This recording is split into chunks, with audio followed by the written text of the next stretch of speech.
So, guys, we're back with another podcast a little bit earlier this time around. Thought that I'll bring you an earlier show because I want guys to call into the show. So, I didn't want to make it too late because then some of you guys might be sleeping by the time we do that. So, we have the link in the description and as well as in the live chat. It is pinned on the top. You can call in and have your say. And I want to know from you guys, where do you rank South Africa's chances in this World Cup? I think a lot of us are maybe coming into this competition with a little bit of caution because of what has happened in previous ICC events. So I think it is something that I feel that some people will have to just accept, that South Africa currently are in a position where their fans aren't maybe very confident about them going forward. Aditya, what is your thoughts before we take the first callers? What is your thoughts first and foremost about South Africa, and what do you think the fans' expectations are? What is your expectations first and foremost? I'm cautiously optimistic. I feel like the team that has been selected is not the strongest T20 team, uh, but it's what we've got. So I guess we have to deal with that. Um, I'm cautiously optimistic because a bunch of players in the best 11 of that squad are in reasonable form. My worries are with the captain because in the press conference that I attended most recently, Temba said that his hand was still not 100%. He had to sort of assess what he could do and make peace with what he couldn't do in exact words. So that gives me an indication that he's still not 100% fit, and that to me is a little bit of a concern. Uh, but yeah, I'm cautiously optimistic. Yeah, I think everybody is cautiously optimistic. I think that's everybody at the moment when we think about South Africa.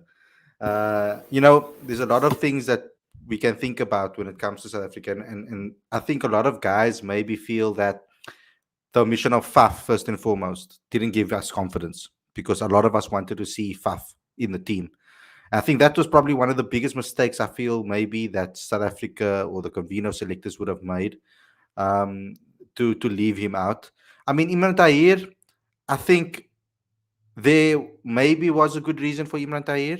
I can maybe understand the reason behind Imran Tahir, but I still would have liked to see him included in the squad. I think even if he was as a reserve, traveling with, being in the dressing room, the amount of experience that he could give to the rest of the team and the rest of the squad, I think that is a massive, massive lift for everybody. I think that would have been great for the likes of maybe Bjorn Fortuin or someone like George Linder learning from them. But Faf du Plessis was crazy for me, especially with the continuous amazing performances that he's put out there in front of the world in the UAE in the IPL. So yeah, that's something that we're probably going to talk about and probably hear a lot on this show. Let's bring on the next panel list, if Ravi Reddy is ready. He must just let me know when he is ready, and then we'll bring him on. But let's get the first caller. We've got Ashwani waiting for us in the back end. I would like to hear what you have to say. Welcome to the show, brother. Good to see you again. Um, Hello Khalid. Hello Aditya. How are you? I'm good, thank you. I don't know how did you just got a Very good, brother. How are you doing? yeah. So I want to know from you, Ashwani. Currently with South Africa, with the squad, there's obviously a lot of noise on social media and fans are talking about the squad. And some people are actually very ruthless speaking, saying that South Africa don't even stand a chance. So what is your thoughts on South Africa and where do you think they will end up in this tournament? Do they have enough in the squad to be able to compete and get out to the knockout stages? Yeah, first of all, if I look at the South African squad, I think South African squad is very talented, but I don't think this side is at that point where they can reasonably be expected to do this. I think obviously we all know that to progress from their pool into the semi-final, they need to beat Australia, England, West Indies, and most likely Sri Lanka. then they have to put together back-to-back victories to claim the title. I think it is little bit difficult for them. No doubt this team is talented, but I think they don't blossom into the type of consistency which we can expect from South African team. In this World Cup, I don't rate them very highly, but in the next World Cup, uh, if all things get settled, you see South Africa maybe the different votes or maybe that title contender. Yeah. So what I want to ask you then is, what could they have done differently? What could have South Africa done for them to have given you confidence? I think if you look at the composition of South Africa in this squad, I think their strength is in their spin factor. If you look at the previous World Cups, which West Indies have won, 2012, 2016, and even Sri Lanka 2014, their strength is lies on their spin factor. So I think it is the positive side is that South Africa's spin bowling department is actually stronger than their fast bowling department, which we not used to see in the past. And South Africa has a rich legacy of fast bowling, but in this T20 format, which even don't spare the greats like Dale Steyn, so I don't expect much from their fast bowlers, Kagiso Rabada and Enric Nokia, though they are both are quality bowlers and they both play their role in the tournament. But I think for me, South Africa's match winner will be Tabrez Shamsi and Keshav Maharaj. They can win games for South Africa. And in the batting department, I would like to see Adam Markram how he performs because he plays for Punjab Kings there. And one thing which I saw in Markram's batting, that his batting is improved against spin literally well because in Kings 11 department there is guy called Andy Flower, which I think is one of the best players of spin outside the subcontinent. Which I saw his innings in 2000 uh, against India where he scored 232 and literally he toiled with Indian bowling. So I think Markram has a great time with. Of course, he had a great time with Andy Flowers, and his game against spin is literally improved. So I want to see how Adam Markram performed in the World Cup. Okay, cool. Thanks a lot, Tashwani, for coming on the show and giving your say. That is excellent points. I will have to bring on the next caller now. So thanks a lot for giving your thoughts. Thank you. Cool. So, Ravi, you are here. Let me get your thoughts before we bring on the next caller. I just want to hear how are you feeling going into this. I mean, a lot of guys are obviously very upset about Faf du Plessis specifically. So what are your thoughts about South Africa? Do you think that the disappointment of not having Faf is maybe overshadowing some people's beliefs in the team? Yeah, I think it was being a major talking point, given the fact that the tweet went out, when was it, on Friday, congratulating Lungi Ngidi, which sort of superseded the efforts of Faf du Plessis and as well as Imran Tahir throughout the tournament. Yeah, so it was a bit of yeah, let's call it what it is, a brain fart of sorts, whomever's running the social media account of sorts. But let's not chastise a poor individual, whomever it may be. The reality is that I think this has been a talking point for a long time, irrespective of whether the tweet went out on Friday or not. Faf du Plessis for me was a no-brainer. He had to have been in the team. I know that Graham Smith spoke at nauseum about negotiating with free agents, and there's a lengthy process there. It's almost a separate process. These guys are almost independent to the regular player recruitment that goes on from the national setup, from the domestic leagues accordingly. But, but the question kept on beckoning in my mind, was enough actually done? I mean, have you done enough to ensure that your side has got the best possible chance of winning the World Cup? And the facts speak for itself. The runs certainly were on the board, and that was the case with Faf du Plessis, where he was one of the most successful run scorers in this iteration of the tournament.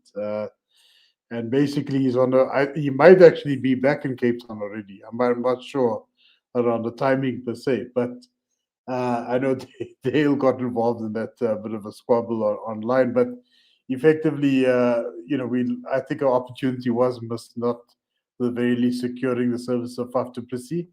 And given the fact that Imran Tahir has been one of our most successful spinners in recent years, the guy was a revelation from the 2011 World Cup, where we sent them to India, the historic one where India won for the first time in 28 years. I thought Imran Tahir was one of the most standout players of that tournament, and he certainly was the case for the next 9 to 10 years that he served South Africa. So it does beg the question: was enough done? Do we have the best possible chance? I agree with Ashwani to an extent that I feel that we've got some really high performing spinners that are in the team right now. I think there was a measure of success. There was clearly a measured approach used to get those guys in the team and to consider them for selection per se. I know there was a lot of angst about George Linder being given the boot, as it were, but he's still in the reserves at least. Yeah, look, I think that the Faf thing is a bit of has left us out taste a lot of our mouths. To be quite frank with you, both locally and on an international basis, Faf has got a massive following. As perhaps not as big as AB, but certainly he's got a cult following in Chennai, I'm sure, in recent times. But yeah, opportunity missed. I really hope. I'm always the pure optimist. I really hope South Africa brings home some success at least. Do I have the confidence that they'll take it up a notch and go all the way? I will unpack that a little bit later. First off, can you hear me better? Much better. All right, cool. So I just want to discuss a few stats about Faf's innings on Friday, because I think it would illustrate what South Africa have been talking about: smart cricket all along. So we all know that he scored 86 of 59 balls to take Chennai to 192 in 20 overs, right? Faf is generally a good player of spin, but on that day he was struggling. So uh, he's generally cautious against Sunil Narayan and Varun Chakravarti. And every time he was on strike, he rotated strike, got to the other end. So if you look at his stats of spin, he was scoring at a run a ball. It was 29 runs of 29 balls. But he was very comfortable against pace. So Lockie Ferguson, who would have threatened some of the other Indian batters with his short pitch bowling, which was the strategy to Ruturaj Gaikwad and then Robin Uthappa. Faf made sure that he was on strike for the most part. Lockie Ferguson gave away 56 runs in 4 overs. Faf du Plessis scored 40 of those 56 runs of 16 balls. That to me is the definition of smart cricket, where he knows who he's comfortable playing on the night and he goes hammer and tongs after him. I think that is a staggering statistic, because Lockie Ferguson was KKR's main bowler. He was a wicket-taking option, and he's taken him for 40 runs of 16 balls. That is unbelievable. And every time he was facing spin, he tried to get off strike. That is exactly what we need to see from the Proteas. That is adaptability at its best. I'm just going to try to explain what happened with Faf, because we need to move on from Faf now and actually get on to the actual crux of this particular episode. But from my understanding, I feel that Graham and Boucher and Victor wanted Faf to play in some of the series leading up to the World Cup. So either West Indies, Ireland, Pakistan, Sri Lanka, one of them, or some of them, or most of them. And I feel that the reason why they never went for AB de Villiers, I feel, is the same reason, that AB maybe did not want to make himself available maybe to play for the Proteas because of all the other leagues that they're playing around the world. And I think that Faf perhaps wanted a T20 contract specifically to play in those games, and then, or a T20 contract to play in the World Cup alone. Now, South Africa currently do not give out contracts for T20 alone. It tends to be you either play Test and ODI or you play ODI and T20 cricket, one or the other. If you do not play Test cricket and you retire from Test cricket, generally you can play ODI and T20 cricket. If you retire from ODI cricket, that's it. You're done. So there hasn't been a situation where I feel that a contracted player or player has gotten a contract for T20 cricket alone, and they would have had to make an exception for someone like Faf du Plessis, for him to be able to get a T20 contract, because you're asking the man to give up a lot of money if he's not going to play in the CPLs and the BBLs and all of the 100 and the IPL and wherever he's going to play. I know I'm just mentioning leagues here now. I'm not being obviously legitimately correct with all my facts here, but ultimately you're asking him to give up some good money to play for South Africa without getting paid. That's a massive thing, because Faf didn't retire from Test cricket and ODI. From T20 cricket. He retired from Test and ODI, so he was still available. The same with regards to Imran Tahir. So let's just put that aside now. I think that's what happened, and I think talks broke down. And the same reasons why they didn't go for AB de Villiers, I feel that they went for Faf. But I do think that they must have tricked with Faf. That's my personal opinion. I just really do think so. I think they could have made a way to get him into that squad. But that's besides the point. We have to now move on. We have the squad available to us, and I want to know, do we stand a chance? Because we have to now stand behind the team that was selected. There's nothing we can do anymore as a Proteas fan base. We just have to support the team that we have available. So let's get the next caller on the show. We've got Lorenzo waiting for us right now. How's it, brother? Would you like to have your say? I would like to hear what you think, or where do you think South Africa will end up? What's your thoughts on South Africa currently and the current squad that we have? Hi, Khalid. Can you guys hear me? Perfectly. Hi. Hope you guys are good, man. Look here, I think our chances would be the composition of a side, because I personally feel that we must play the three spinners, because leading up to the tournament, we play three spinners. So for us to backtrack now, going into the tournament, playing three seamers, the two spinners, I know people will say, yeah, but our batting will be light when we play three spinners. But I just feel we played with three spinners leading up to the tournament in all the series, right? So for me, it hangs in the balance, because if we go with three seamers, and just bear in mind, Lungi Giri didn't play a lot of cricket leading up to the tournament. And when he played, he was horribly out of form. He didn't perform in the West Indies, but after the West Indies, he got injured. He didn't play in the 100, he was injured. So he didn't play a lot of cricket. So for me, our best chance will be when we play the three spinners, with the sixth batsman being our all-rounder in Dwayne Pretorius and Keshav Maharaj batting at seven.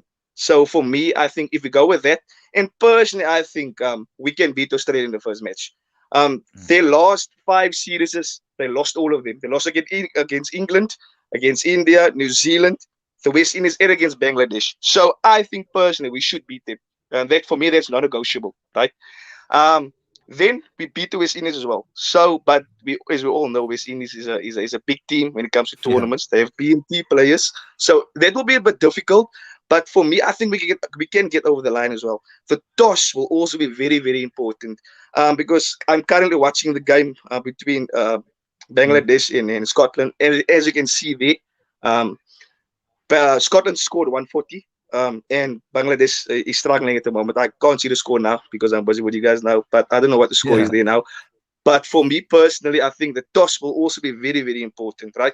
So if we can win the toss, we bat first, score 150 plus. With our three spinners, we have three quality spinners.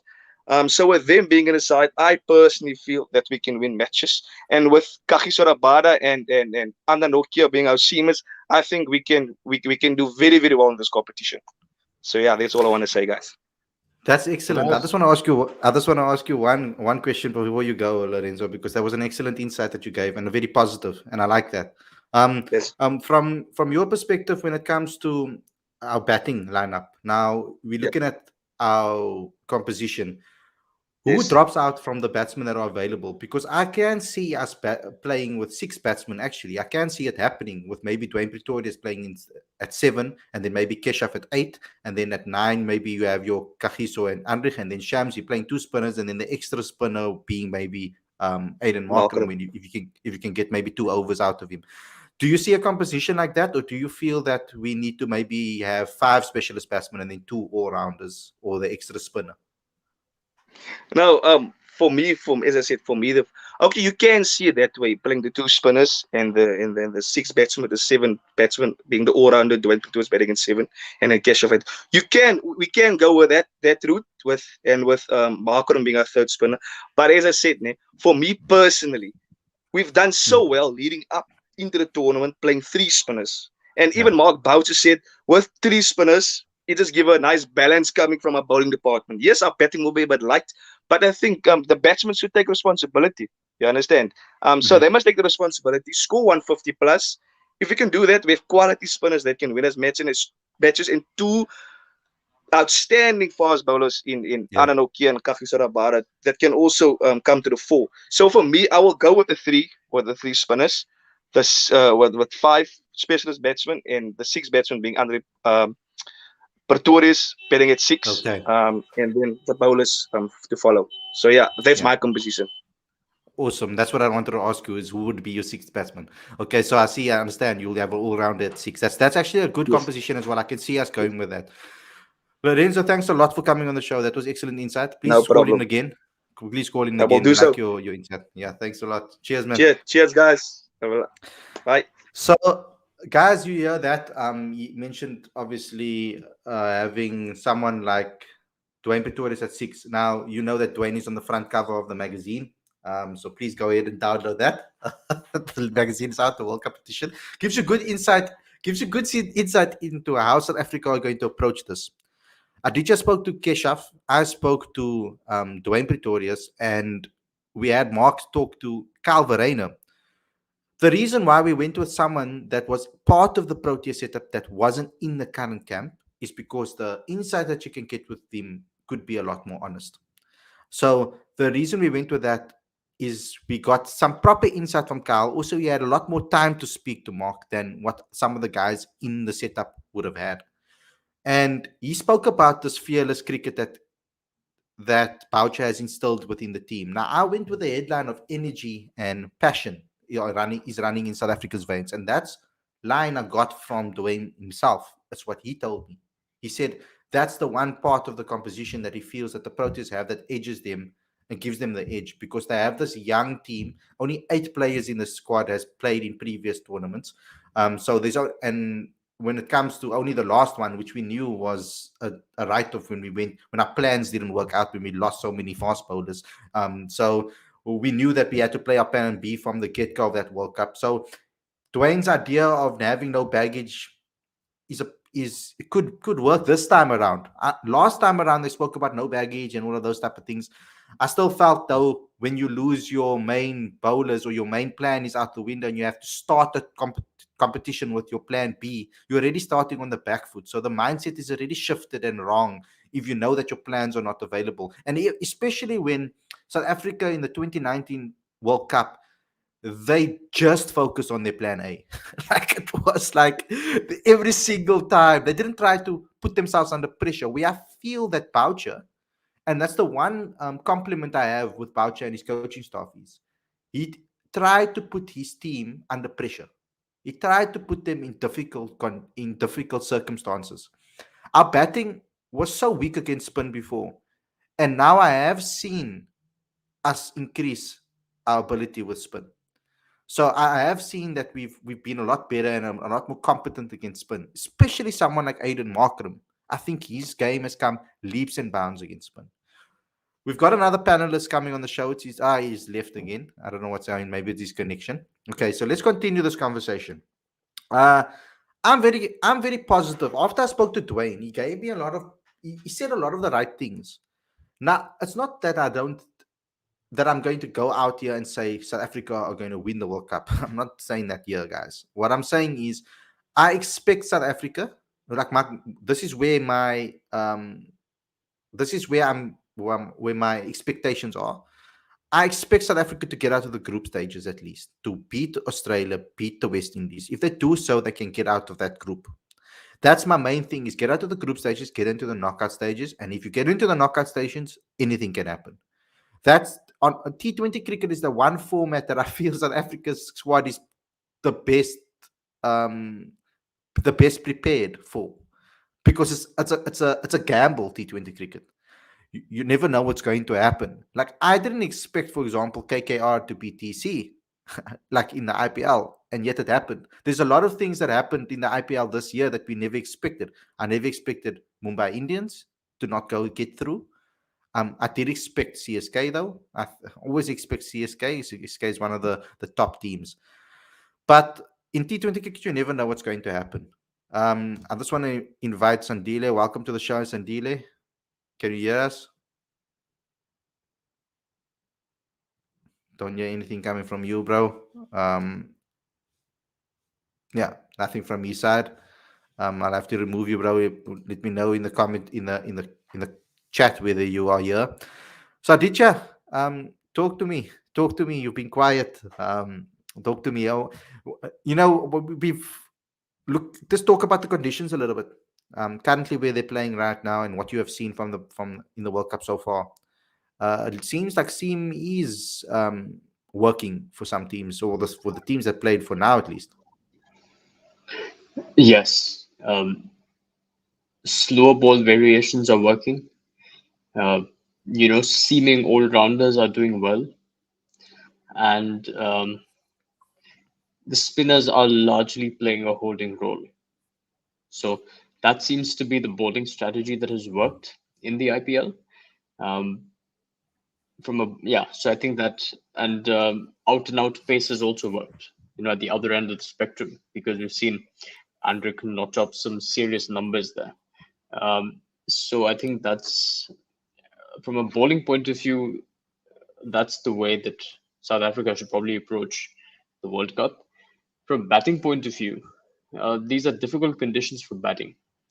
The top 4 players have to have good tournaments.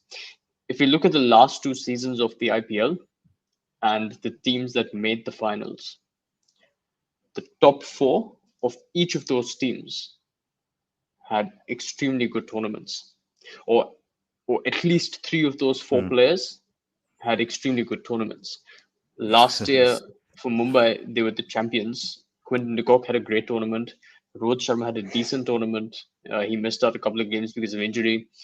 Surya Kumar Yadav scored over 500 runs. Ishan Kishan scored over 500 runs. So 3 out of 4 had brilliant tournaments. Same with Delhi, who were runners maybe up. we are prepared. Maybe we are prepared then, eh? Yeah, so but that's my concern with how South Africa structured the top 4, because if Temba Bavuma is coming in without any match practice and we don't know what the condition of his hand is, and you're playing in big grounds, so does Temba have the power to be able to hit those big ones? That's a question mark that he will have to answer with his practice sessions.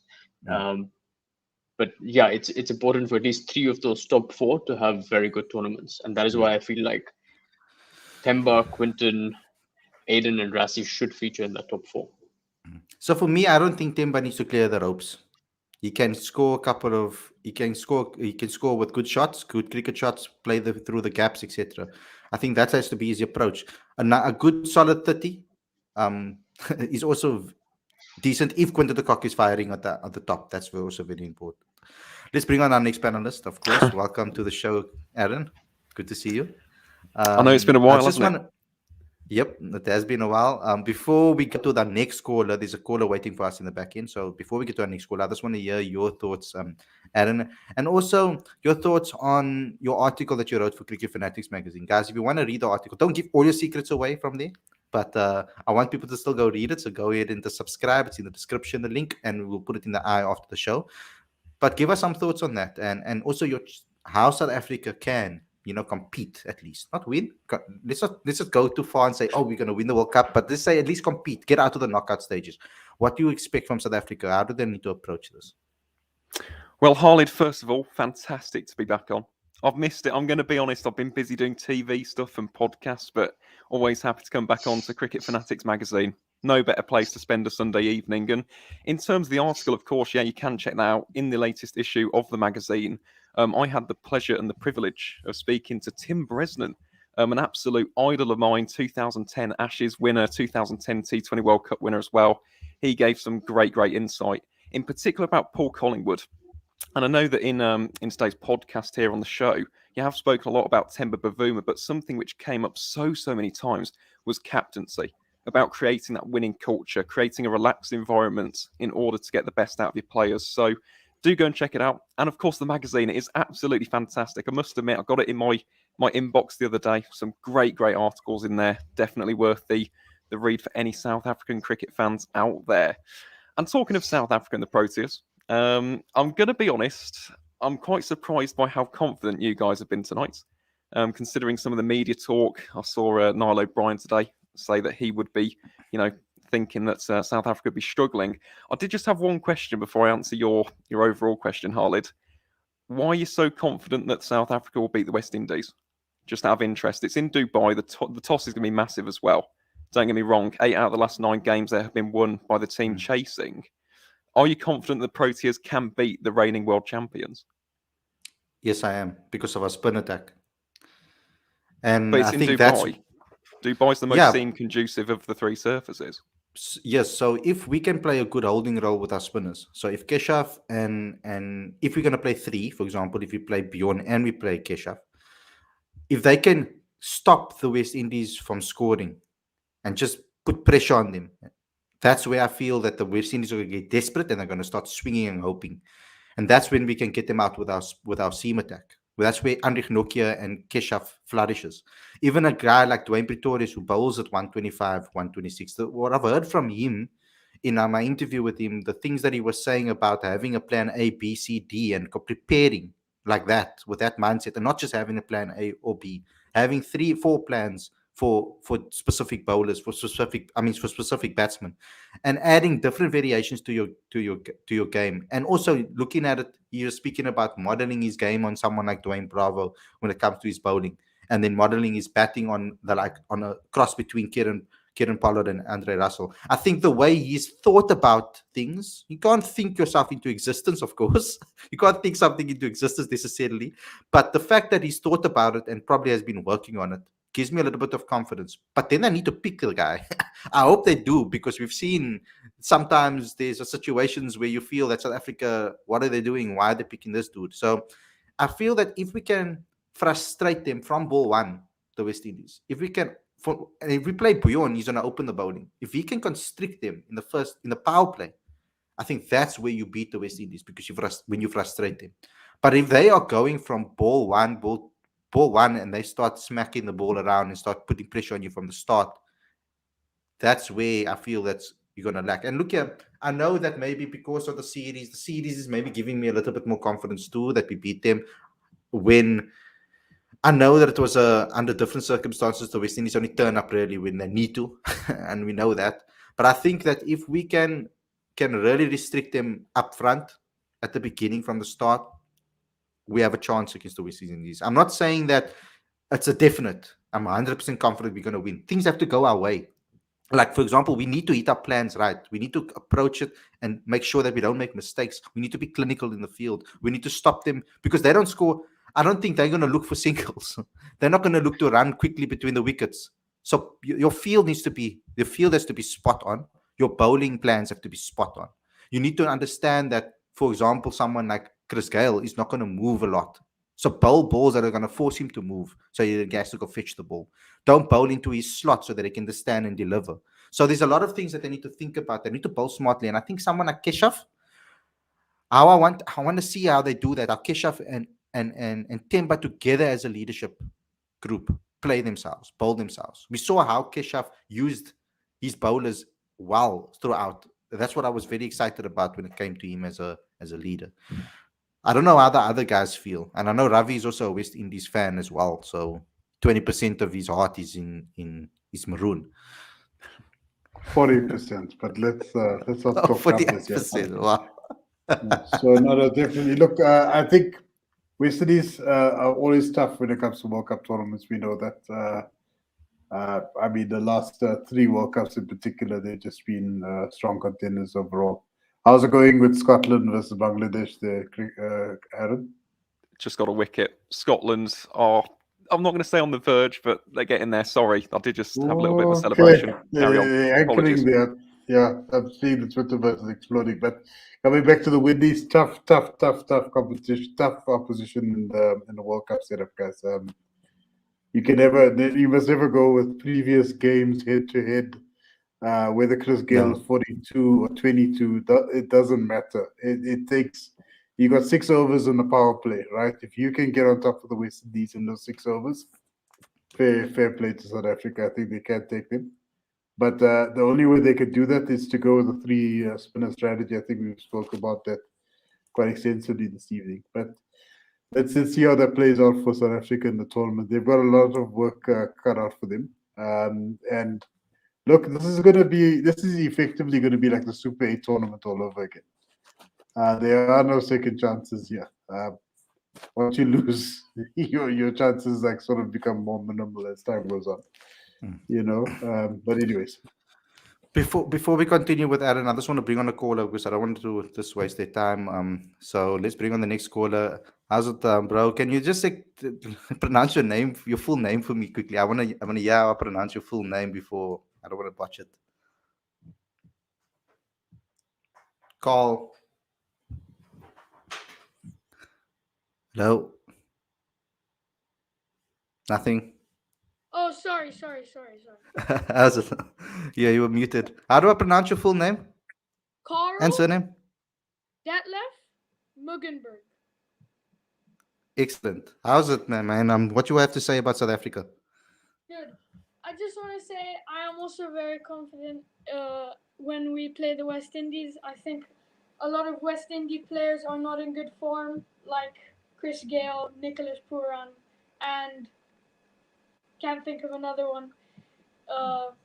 And a lot of our players are in good form, like Anrik Norkia or Kassim Rabada. And I think the way Norkia and Rabada have proved themselves in the IPL, opening the bowling and ending the bowling in the power play has been very well. And I think we have very good chances of beating the West Indies. And when it comes to getting out of the group stages, obviously a lot of people are saying if we just beat Australia and we just beat the West Indies, we're out of the group stages and then anything can happen. With regards to our batsman, who's the key batsman that you would say in this Proteas setup currently? Who do you think it will be key for victory in any match? Probably Quinton de Kock because of his experience, and we've seen what he can do when he's at the top, when he's playing good, and probably Aiden Markram. So Scotland just won. So what's your thoughts on that? Who, me? Yeah, your thoughts. What's your thoughts on Scotland beating Bangladesh? Yeah, I probably didn't think it because I don't think I can't name one Scotland player, but I can think of a few of. One of them is related to Aaron. But yeah, good. Okay, thanks a lot for coming on the show, bro. I really enjoyed your insight. Please come on again and again sometime and call in when we have the opportunity. Where are you calling from, Carl? Carl Detlef, where are you calling from? Out of interest, like Austria, Germany? I'm from Cape Town, but I live in Tanzania. Oh, okay. Oh, excellent. Welcome. Awesome. Okay. Good Nice to hear you. from you. Thank you, man. Excellent. I love that. I love to have. Hi, Hadija, how are you doing? Oops. So yeah, I love that. I love that insight. I like to hear from people from all around the world, of course. Aaron, express your thoughts there. You were celebrating. Oh, did you see that? Yeah, I saw that. Right. The whole world saw that. I didn't realise that. Funnily enough, player who's just got it is of South African descent, Brad Wheel. I've had him on the podcast. Lovely guy. I call him Scotland's speed demon. He's an absolutely fantastic bowler. He's just got the Bangladesh captain out. Mamadullah gone for 23. Bangladesh need 25 from 7. If he gets the wicket, Mahdi Hassan here. Let's just have a look. Oh, it's only going to be a single. But yeah, in terms of the original question, Khalid, I never answered it. What do the Proteas need to do in order to compete in this year's World Cup? And of course, fielding's to be a massive thing. Of course it is. You've got to be on the ball from ball 1, over 1 in the power play, restricting runs, trying to get as many wickets as you can as well. And of course, I think the bowling attack just in general for South Africa, in my opinion at least, is their strength. You've got Tabraiz Shamsi, who's the number 1 ranked bowler in T20I cricket right now. You've got 2 in-form speed demons in the forms of Anrik Nortje, Kisa Rabada. You've also got Lungi Ngidi and Proteas as well to kind of just cement and reinforce that seam attack.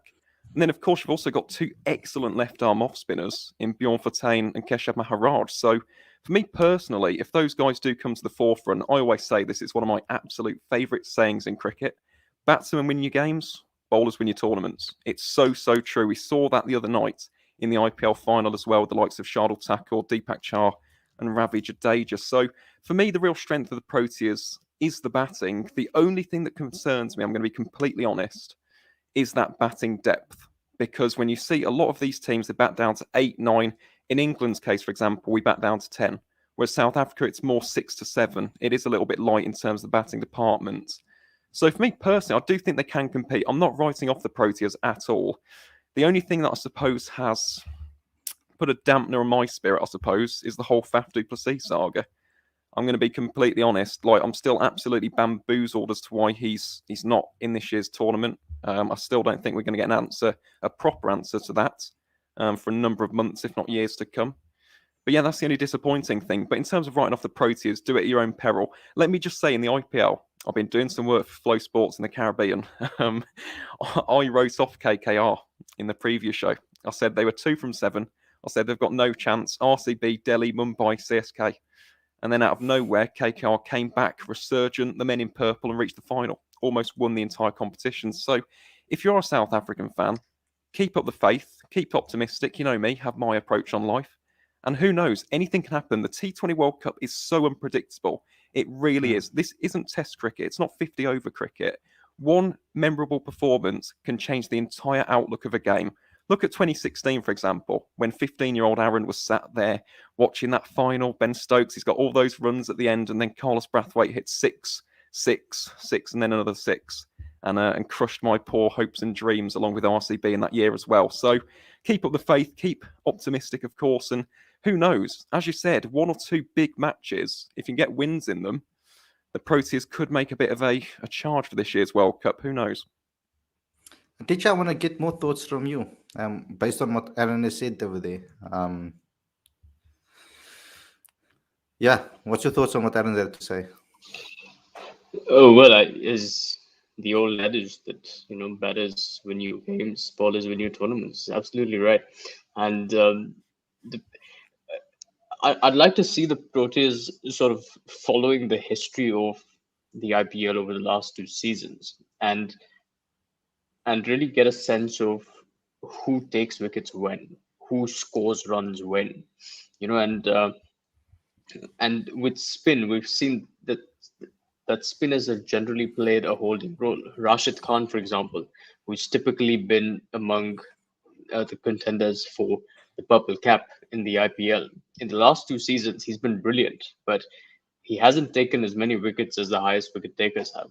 So that tells you something about the spinning nature of the UAE. It doesn't spin a whole lot, so slower ball variations, as Aidan Markram said, were the go-to weapons for bowlers. So I think the Proteas should focus on that. And again, as Aaron said, the Proteas are batting light. So the top 4 will have to take a lot of responsibility. Not to mention that the top 4 score the bulk of the runs in the UAE. It's not like England or Australia where middle order batters will have a larger role to play. In the UAE, it's going to be the top 4 who will win you tournaments. And I hope they come to the party. Yeah. And yet, Werner, I would like to hear your thoughts. Welcome to the show, bro. Because there was a lot of people flying around saying that South Africa are very top heavy.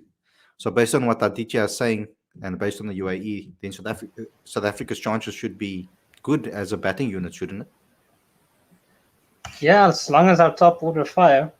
If they don't, obviously our middle order doesn't look too great. But yeah, we have top orders till 6, basically, apparently. if we play Hendricks as well, yes. But yeah, no, if our openers Timba and Quinny can set a good platform and Markram can stick with his international strike rate of about 150, Rossi can come in and not take too long to get going, and Miller can finish things off, then yes, then we stand a chance. I'm not putting all my hopes on us making the semis, but I am also quietly confident that we can make it. So I know it's going to be tough against the West Indies, but I think the fact that we did beat them in the series does count for something, at least morally. So I think the players will go in with some confidence. That said, Linde is not playing, who performed very well in that West Indies series. So it's going to be up to Fortuin and Maharaj if we do play free spinners. I'm not sure, because the pitches haven't been spinning a lot in the IPL. It has been quite slow, some of them, so that it made run scoring difficult, but not really much. We can take opportunities, and if we give teams the platform to launch at the end with a lot of wickets, then we're going to struggle. So it's going to be important that we take wickets through the middle order as well. And then something I picked up in the IPL over the past few years, Rabada has really struggled at the death to contain. He hasn't really got his Yorker in. His lengths have been all over the place, and he's been going for a lot of runs. So I hope they use Norkir for at least 2 overs at the death. I think that's important. He's been bowling very well up top and at the death. So he's going to be crucial, and then definitely Wayne Pretorius in both aspects, because I think his type of bowling wicket-to-wicket cutters on these pitches with big boundaries, not Sharjah, but Sharjah as well, because the pitch obviously this year has been quite slow, which I am very happy about actually, because I think facing up to England at Sharjah with a good pitch, we would stand no chance. But facing up to England with a pitch that's very two-paced, then I think we might stand a better chance. So you never know. Maybe we even beat England. Let's hope. But yeah, I think Wayne Pretorius is going to be okay. So it's just me and. You want to say something, Aaron? I just wanted to see his reaction. Sorry, I do apologise. Scotland have just won. beaten Bangladesh by 6 runs. I'm absolutely elated. I genuinely am. I know quite a few of these lads. Obviously, a lot of them play county cricket.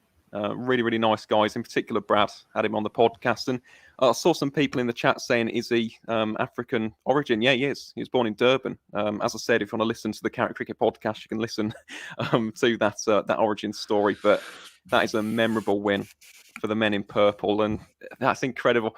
For those who don't know as well, I do have some Scottish ancestry. So for me, I always support Scotland at the World Cup, unless they're playing England. But a win for Great Britain there, Aaron. It is. For the United Kingdom of Great Britain and Northern Ireland, that's a massive dub for Team GB in this year's World Cup. So, yeah, big up Scotland. Typical colonialist, like this trying to take parts of every country and say that that's part of it. I literally have family from Aberdeen. If they lost, it'd be like, that's Scotland. Not Scotland. I don't know Scotland. If Scotland lost, I probably would have rage quit the show after that, needing 24/6. As a side, your grandfather supported Scotland. Your grandmother, your great-great-grandfather supported Scotland. It's like all these Newcastle supporters coming out of nowhere. It's like, oh yeah, I support Newcastle. Alan Shearer was playing. Now, seriously, big up the lads. Bro. Big up Scotland. What a win! What a win! Just as a side note, how beautiful are their kids? I think Scotland and Namibia have 2 of the most beautiful kids in the World Cup, right? Werner, you mentioned them. The Eagles. We're playing tomorrow. I am really looking forward to Namibia's games. I am quietly optimistic about them as well, maybe making the Super 12s.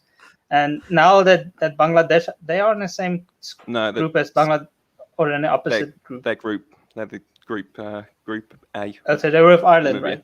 right? Yeah. But it's probably the toughest group, but. That's why you were saying we, right? You say we are playing Scotland because it's a Colpack 11. Hey? No, I'm a Namibia fan. Do you not know that? I got given this by the High Commissioner to the UK. It's a nice Namibia flag. Oh, sorry. I support the boys. Come up, Yao Arenda. That's Afrikaans for come on, you Eagles. I'm supporting the boys. Them, Scotland, England, okay? 3 out of the 4 semi-finalists. And South. Well, it depends. There's no Afrikaans daar nie, Aaron. Okay. Bye. Yeah. Yo, jeez. That is ruthless, Khalid. How many months have I been waiting to come back onto the show? And then you tell us that you're not going to support South Africa. How can you come back on Cricket Fanatics Magazine and tell me you're not going to support South Africa? You're going to support Namibia, and you're going to support Scotland, who's and England, who are and okay, England, duh. But come on, Yeah, but this you're is gonna the say you're not problem. going to support South Africa? Khalid. Yeah, You're now gonna say I'm you're not telling going you, to support South David Villa Africa? is going to be player of the series. Just watch, ball of the series. And Purple cap. Gerhard Erasmus, absolutely fantastic, absolute baller. Can literally do it all. Oh, I'm telling you now, dark horses. Namibia. Hmm.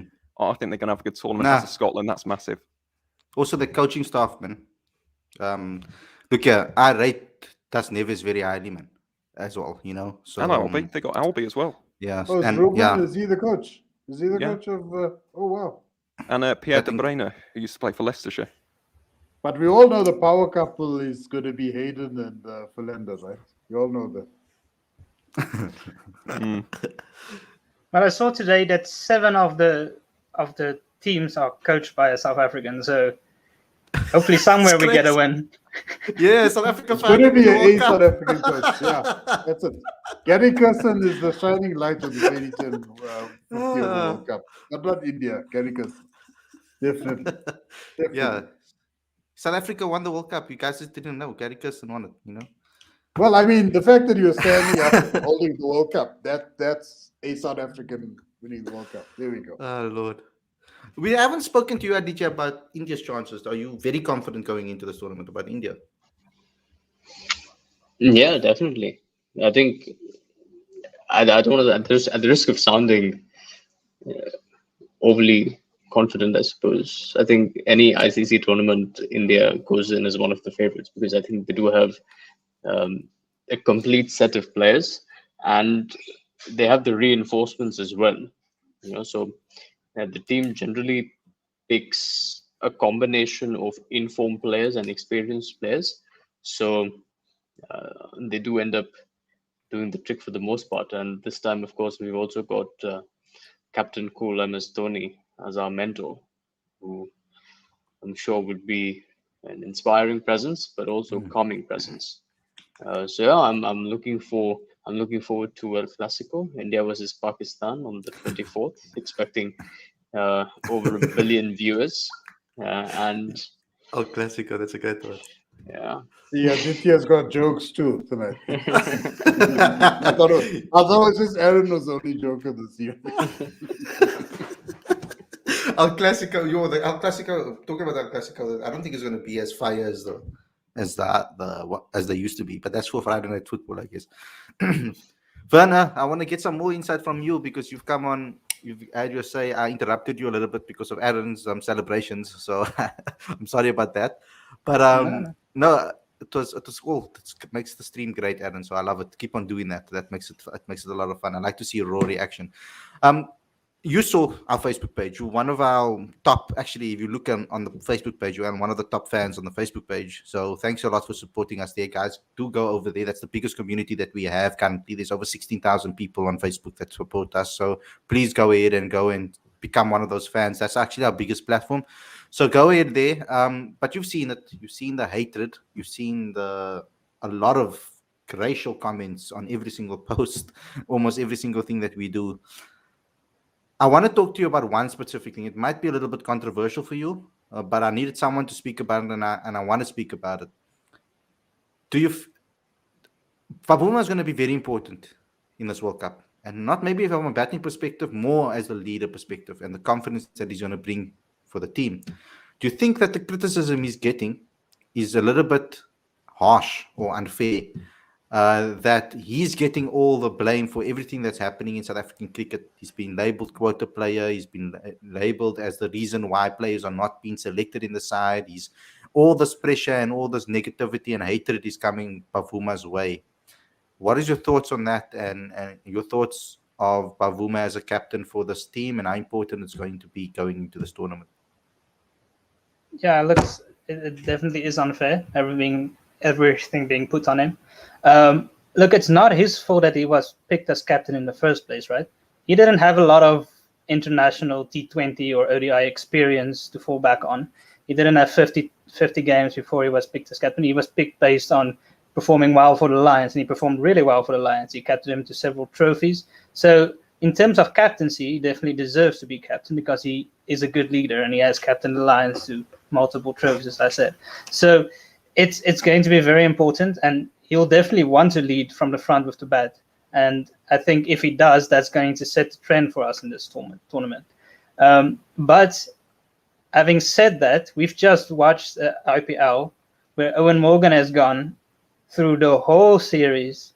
He averaged like 11. I think he scored 9 scores under 10, and yet his team still got to the final. So yes, you can say that his team was very good, and the openers and Ryan and Chakravarti, they pulled things out of the fire for them, and that's the reason they got there. But you also need to look at his captaincy, right?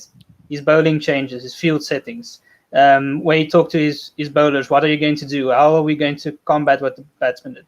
That is a very important and I think an underappreciated part of cricket, and especially in T20, because you got to be really on it every ball. And so a steady captain with a good head is really, really important. And Bavuma has that calm captaincy, and he has that calm head, and he knows how to talk to his players, knows how to get them up. I've seen him talk to the bowlers. I think it's going to be critical in this tournament because it's a big tournament. Let's be honest. It's not easy. We can't have a guy that's frenetic. I think if we went into this tournament with Quinny still as captain behind the stumps, we would have been in trouble because he never spoke to the bowlers when things were going too tough. So having Bavuma there is going to be important. So yes, obviously we want him to perform well with the bat, and that would definitely set a trend for us. But I think his captaincy is going to be critical more than anything else. This is an excellent comment. 2 comments, and Aditya, I want you to add to it and also add to what was said.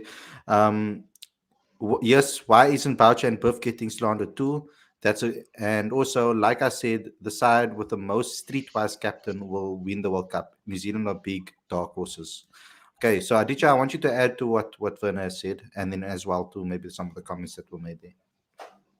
Yeah, to add to what Werner said, some excellent points there.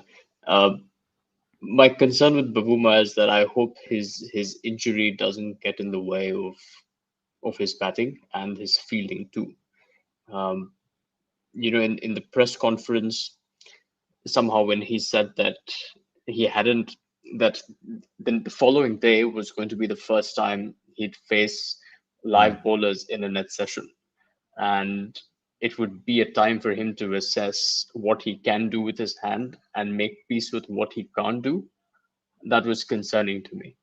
And because you don't go in with that sort of fitness into a World Cup, World Cup, there's just too many pressures on a captain. So that's my worry. I hope that his hand is recovered as per expectations, and it doesn't come in the way of his performances, because if something happens through the course of the World Cup, it's just going to add more pressure onto Bavuma. And he's already been going through a lot. To the comment about streetwise captain, absolutely, without a doubt, and there are plenty of those. There are plenty of those. Owen Morgan is certainly one of them. We've seen how he led Kolkata's resurgence without really scoring too many runs himself, and we know that he's been a brilliant captain for England, so there's no doubt there. Kane Williamson for New Zealand too, but I do think that Virat Kohli as captain and Rohit Sharma as vice captain are a formidable combination, and you add MS Dhoni there as mentor, so that's a lethal combination in my view. And I think captaincy is important, right? Innovative captaincy is important in T20 cricket. So it'll be exciting to see how some of these teams do. Guys, thanks a lot for tuning in. Thanks a lot to the live chat. I was very happy with the live chat. There wasn't a lot of hectic comments like there is on Facebook currently going. But thanks a lot for the live chat. I think it was very good, very well managed, etc. And you guys were giving some excellent points. To the fan callers, thanks a lot for coming on the show. We are going to do fan call-ins a lot more often. It's the only place over here that in a cricket space that I feel that you can actually gives fans the opportunity to call into the show and have their safe, openly and freely with the guests. So please use that and tell your friends about it, because even if you don't agree with what we have to say, you have an opportunity to come on here and speak your own narrative. So so don't shy away from that. You have an opportunity and a platform for you to do so. We will be doing a lot more of that going down the line in the future. And to Aaron, to Werner, Ravi, Aditya, to all of you guys for coming on the show again. Thanks a lot for doing that. And we'll see you guys again for more shows. We're going to be doing obviously previews and reviews of the South African games for the World Cup. I actually have basically like a meeting with the guys to discuss how we're going to actually cover this competition tomorrow. So we're going to talk about that and come back to you guys with a proper concrete plan. But with regards to video content, we most likely definitely will do previews and reviews of every South African game going into this tournament. So thanks a lot for tuning in, and I hope you guys enjoyed this episode. Don't forget to smash that like button, please. Smash that like button and comment in the comment section as well. But click that subscribe button because that's the main thing. Click that subscribe, click that notification bell for all future videos as well. And don't also forget to download the latest issue of Cricket Fanatics Magazine. That is our main bread and butter. That's where we will get all our fans and supporters from. So please go ahead and do so. The link is in the description, and it will be in the eye after the video is done as well. So thanks a lot for tuning in, and we'll see you guys again tomorrow with another daily show. Enjoy your week, guys, and I hope it is easy, and enjoy the Cricket World Cup. Cheers.